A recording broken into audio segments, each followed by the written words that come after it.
Hello and welcome to Firstpost America, your home for the biggest stories shaping the US and the world.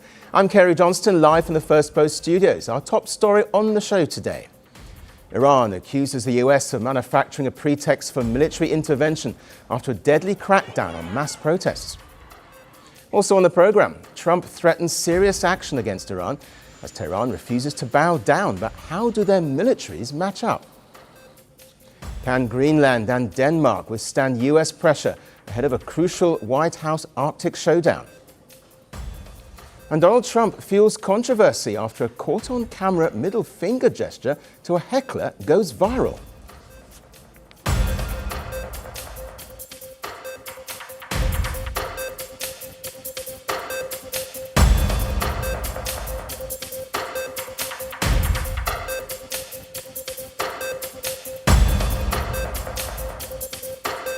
Iran and the United States are on a collision course, and once again the Middle East is holding its breath. Iran's government has accused Washington of manufacturing a reason for war.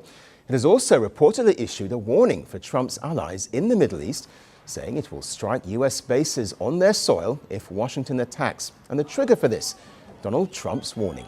The US president says America will take very strong action if Iran executes protesters. Well, that warning came as reports emerged of impending hangings, possibly beginning this week. Iran is furious. In response, it vowed to fast-track trials for people arrested over the protests. And in a sharp statement, Iran's mission to the United Nations said US policy towards Tehran is rooted in one objective: regime change.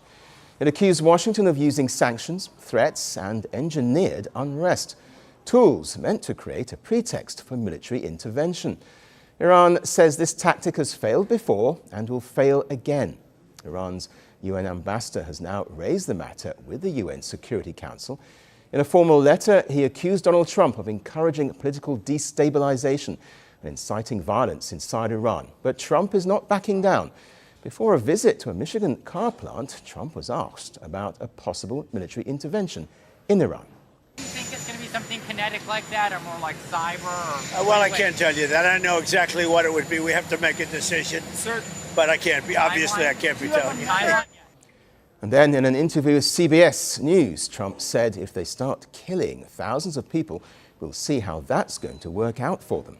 Well, Trump also reiterated a message he had previously posted on Truth Social. He said help is on its way, referring to Iranian protesters. At the same time, he questioned the number of deaths coming out of Iran, saying the death toll figures were unreliable.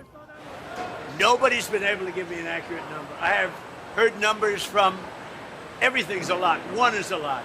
But I've heard numbers much lower, and I've heard numbers much higher. We'll be knowing. We're probably going to find out over the next 24 hours. I think it's a lot. Well, Iran admits at least 3,000 people have been killed in the protests so far, although unofficial estimates push it as high as 12,000. And now Iranian prosecutors charges of muharabeh, a word meaning waging war against God, a charge that carries the death penalty. Iran already has a grim record as the world's most prolific executioner after China. Last year alone, at least 1,500 people were hanged, according to rights groups. But there's been pushback to Donald Trump's hardline stance over Iran. Russia has stepped in, warning Washington to stop, describing US threats as categorically unacceptable. It says any strike on Iran would have disastrous consequences for the Middle East and for global security. Russia also accused the US of trying to blackmail Iran's foreign partners by threatening trade tariffs. Well, meanwhile, Iran's currency has essentially collapsed. The rial is effectively worthless against the dollar and the euro and can basically no longer be exchanged. And then there's the digital battlefield. Iran has imposed internet shutdowns, but help may be coming from space. Billionaire Elon Musk's Starlink satellite service is now reportedly offering free connections in Iran. So, a regime under pressure, a population in revolt, and a currency with little value. Executions are looming, and global powers are trading warnings. Well, this is no longer just about protests, but about a wider escalation and whether the world can pull back before the next red line is crossed. Well, from Tehran to Washington, the world is watching. Trump has hinted that a potential military strike could be coming, while Iran refuses to bow down to these threats. But if war does break out, how would their two militaries compare? Does Iran really stand a chance against America's military might? Iran is ranked 16th in global military power. The United States sits at the top of the list. That ranking alone gives a sense of scale, but let's examine the details. Iran has roughly 610,000 active troops and 350,000 reserves, split between the traditional army and the Islamic Revolutionary Guard Corps, or IRGC. By contrast, the US has more than double the manpower. It has 1.3 million active duty troops and around 800,000 reserves. Personnel numbers tell part of the story, but budget is where the difference becomes staggering. Iran spends $15.5 billion a year on defense. The US spends nearly $895 billion. Well, that money translates into equipment, technology, training, and global reach. Iran has just over 1,700 tanks and roughly 66,000 armored vehicles. The US has over 4,600 tanks and nearly 392,000 armored vehicles. In the air, the difference is even starker. The US operates more than 13,000 aircraft. This includes advanced fighter jets, bombers, transport planes, and drones. Iran has just 551 aircraft, with a smaller proportion capable of long-range strikes. Now, let's talk about military might at sea. The US maintains 440 ships, including 11 aircraft carriers and 81 destroyers. Well, meanwhile, Iran has 107 vessels, but with no carriers or destroyers. But they do have a fleet of speedboats and submarines that could threaten shipping in the Persian Gulf and the Strait of Hormuz. Well, these small but fast vessels give Tehran the ability to disrupt global energy supplies, and it can do so even without matching Washington's firepower. And Iran's leaders have made their intentions clear. The country's parliament speaker, Mohammad Bagher Khalibaf, issued a warning.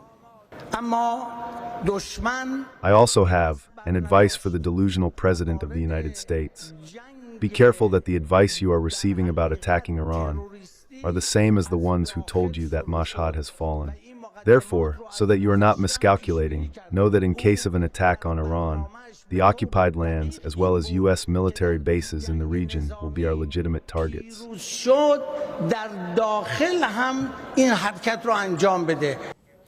Well, Trump, meanwhile, has so far relied on sanctions, but he's reportedly reviewing missile strikes, cyber operations, and psychological campaigns as part of his options. The bottom line, then, is that Iran has the ability to disrupt shipping and energy routes. Its proxy forces, although diminished after conflicts with Israel, do still give it regional reach across the Middle East. But the United States has overwhelming superiority in manpower, technology, air power, and naval strength.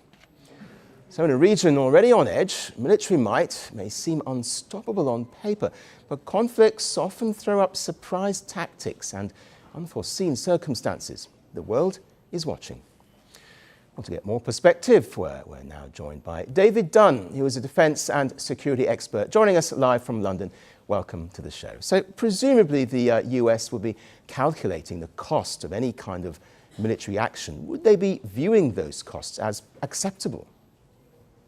Well, this is the question. In a sense, the hard military might and the calculus that you outline is less relevant than the potential damage that Iran could do in the region, particularly with its missiles, both ballistic and cruise missiles, to US troops deployed throughout the Middle East, to Israel as the American ally, or the disruption to shipping in the Strait of Hormuz and elsewhere. And the calculation is American intervention worth the potential cost that could wreak as a consequence? Because unlike last summer, the 12-day war, so-called, when the objectives were limited, on this occasion, we're talking about regime survival and regime change. So the Iranians have got nothing to hold back because everything for them is on the line, and therefore their threats of this wider escalation of the conflict are credible, and that must give Washington cause for concern. Added to that, most of American firepower that was in the region in the summer is actually now in the Caribbean dealing with Venezuela, and therefore actually the assets at American disposal are limited. So if there was a desire to take out or try and take out as many of those missiles as possible to foreclose the possibility of retaliation, America's capacity to do that is limited at this moment, given forced deployments. Given what you say then, I mean, military conflict almost inevitably throws up unforeseen events. What do you believe would be the major dangers here? Well, the major danger is that escalation is that in order to try and foreclose retaliation, any American strike would have to target those missiles first. To make it meaningful to limit the retaliation, that would have to be a massive attack. America hasn't got the capacity to do that, and the action against those targets may be seen as disproportionate given the stakes.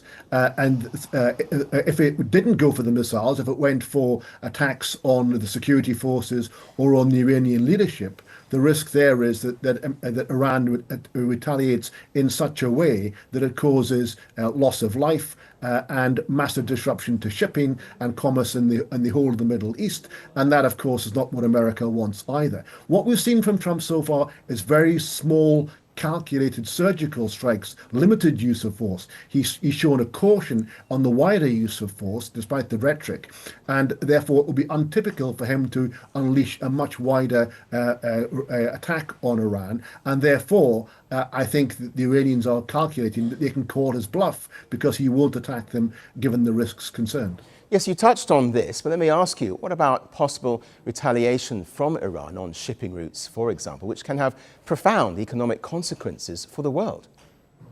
Yeah, we've had this before. Iran has periodically, over its history, disruptive shipping in a massive way, and they are geared up to do that. And even the threat of it can actually disrupt shipping because ships will have to avoid going through the Suez Canal and will have to go around. But actually, the whole supply of oil from Saudi Arabia and Kuwait and elsewhere can be disrupted if the Iranians choose to do so by attacking American allies. They could use ballistic missile attacks on Saudi Arabia, on Saudi oil fields, on Saudi oil terminals, on shipping itself. The prospect of that is one that is great, given the stakes as far as Iran is concerned, and they are threatening that as a way of trying to deter America from having direct action in the current uprising. David Dunn, we appreciate your insights. Thank you. Well, still to come on the programme, it seemed like people's Pokemon dreams had come true. But dreams can come at a cost. Find out why. But first, the Arctic has become a political fault line following Donald Trump's very public statements that he wants to take over Greenland. Well, Greenland is an autonomous territory of Denmark. Both are now heading into high-pressure talks with the United States. Well, the stakes are unusually high, and so is the language. Greenland's Prime Minister Jens-Frederik Nielsen has drawn a clear boundary. He says Greenland will not be owned, governed or absorbed by the United States. Standing beside Danish Prime Minister Mette Frederiksen, he even insisted that Greenland would choose Denmark, NATO and the European Union over the US if forced to decide. Well, the statement was unambiguous. First of all, I would like to reiterate, Greenland is not for sale. Situationen meget alvorlig. Grønland vil ikke ejes af USA. Greenland does not want to be owned by the USA. Greenland does not want to be governed by the USA. Greenland will not be part of the USA. We choose the Greenland we know today, which is part of the Kingdom of Denmark. Del af Kongeriget Danmark. But his remarks came just before crunch talks in Washington. Denmark and Greenland's foreign ministers are scheduled to meet Vice President J.D. Vance and Secretary of State Marco-Rubio at the White House. It's the most serious diplomatic engagement since President Donald Trump renewed his push to take control of Greenland. Well, Trump first touted the idea in 2019 and he's now returned to it with even more vigor. The Premier of Greenland said today, we prefer to stay with Denmark. Do you see that as the final said word? That? The Premier of Greenland. Well, that's their problem. That's their problem. I disagree with them. I don't know who he is, don't know anything about him, but that's going to be a big problem for him. Well, Trump's shift in tone has unsettled allies. It's also triggered a wider and geopolitical crisis. Greenland is a self-governing territory within the Danish kingdom.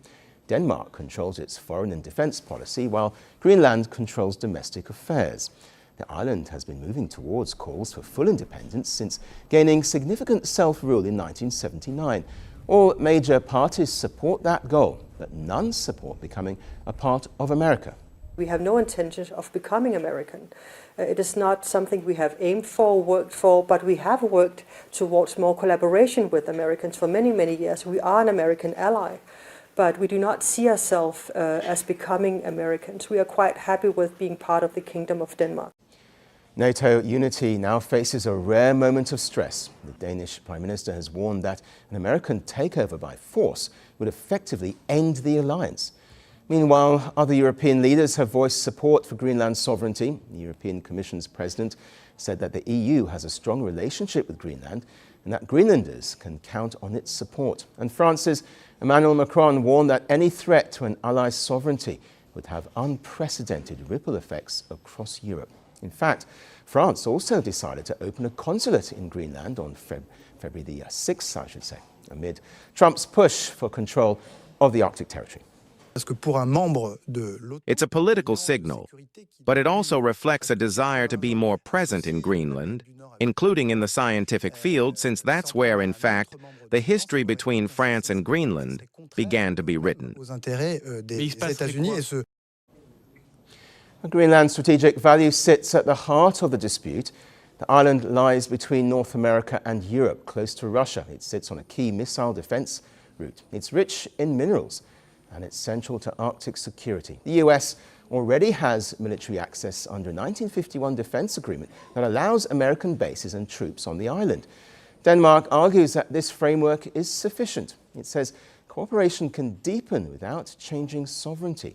Greenland has echoed that position. It has also invited US investment in mining and tourism.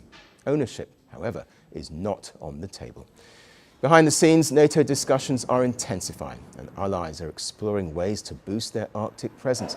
Options include more exercises, naval patrols, aircraft, submarines, and anti-drone systems. There's also talk of protecting undersea cables and pipelines. Denmark has confirmed plans to this year increase its military presence around Greenland alongside other NATO states. Well, it's clearer now than ever that the Arctic is no longer a quiet frontier. It's now a test of global order. Decisions made in Washington may define how far power can stretch and whether alliances can still hold when the pressure is on. Moving on now, Donald Trump visited a car plant in Michigan yesterday. It was meant to be a textbook political visit. Talks on jobs, growth, and the cost of living were on the president's agenda. It was an opportunity for him to sell his administration's economic record ahead of crucial midterm elections. But that's not what America and the world are talking about today. Instead, a short video clip has gone viral. It shows the President of the United States gesturing to someone with a middle finger. The incident happened during Trump's visit to a Ford factory in Detroit. He was on an elevated walkway overlooking the factory floor. Well, that's when the shouting began. Trump appeared to point towards a heckler below. He mouthed a few words and then raised his middle finger. Reports say he also appeared to swear at the heckler. Well, the heckler has not been identified, but according to widespread reports, the person shouted, "Pedophile protector," a reference to Trump's past association with a convicted sex offender, Jeffrey Epstein. That connection has haunted Trump's second term. The White House, however, is unapologetic. Spokesperson Stephen Chung said that the heckler got what they deserved. He did not confirm whether Trump flashed his middle finger, but said that the lunatic heckler was widely screaming expletives in a fit of rage. Chung defended the president, saying that Trump gave an appropriate and unambiguous response. Well, that defense has done little to calm the controversy. According to local media, a Ford employee was suspended after the incident, but this was not an isolated moment. Trump has used profanity in public before. He delivered a speech filled with profanity back in 2019. Last June, while speaking about a potential Iran-Israel ceasefire, he swore out loud. And today, the Michigan clip exploded on social media. On X, reactions were fierce and divided. People called the behavior unpresidential. Others went further, accusing Trump of acting like a wannabe dictator. Some described his actions as garbage, not befitting his position. But supporters saw something very different. Many praised what they called Trump's honesty, saying they loved watching him deal with lunatics. Others said it was impossible not to love moments like this.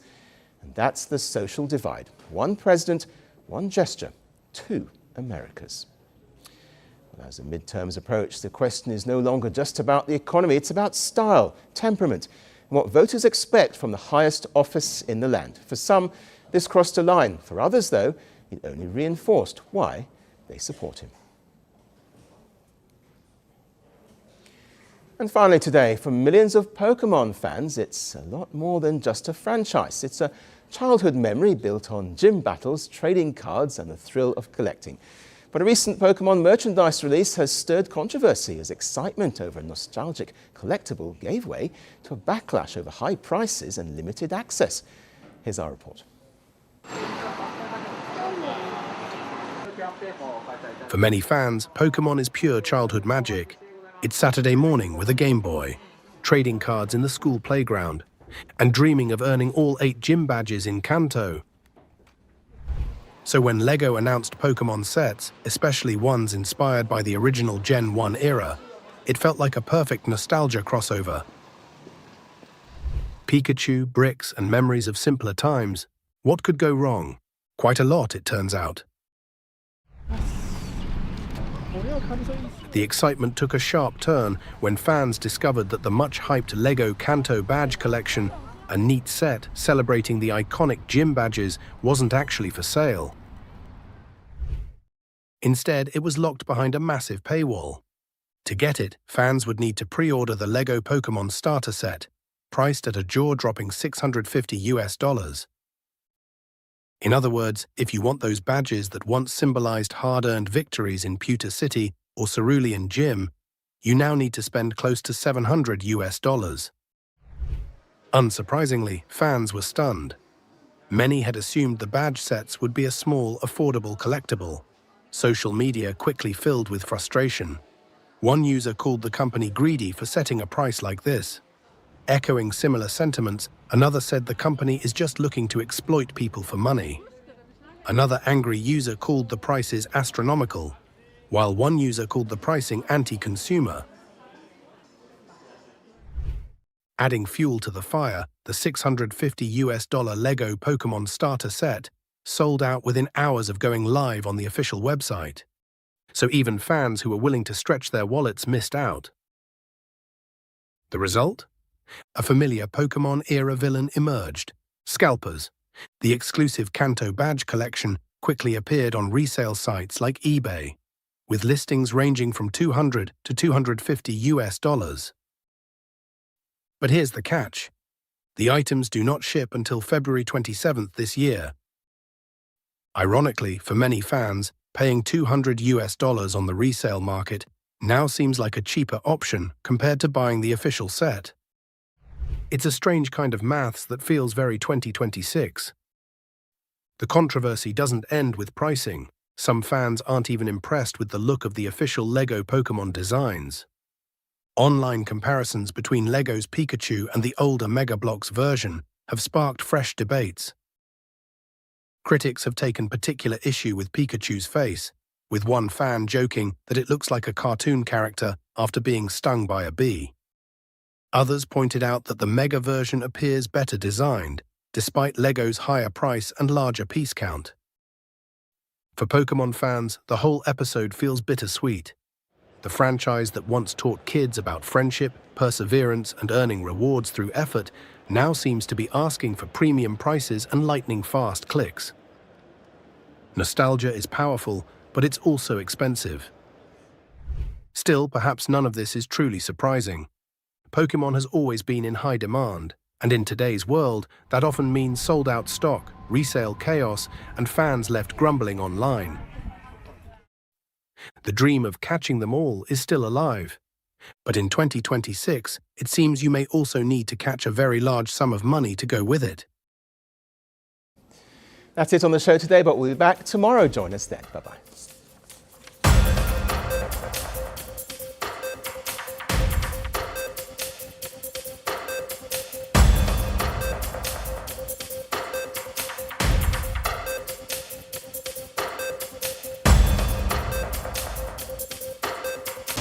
The world doesn't fit in boxes, so why should your news?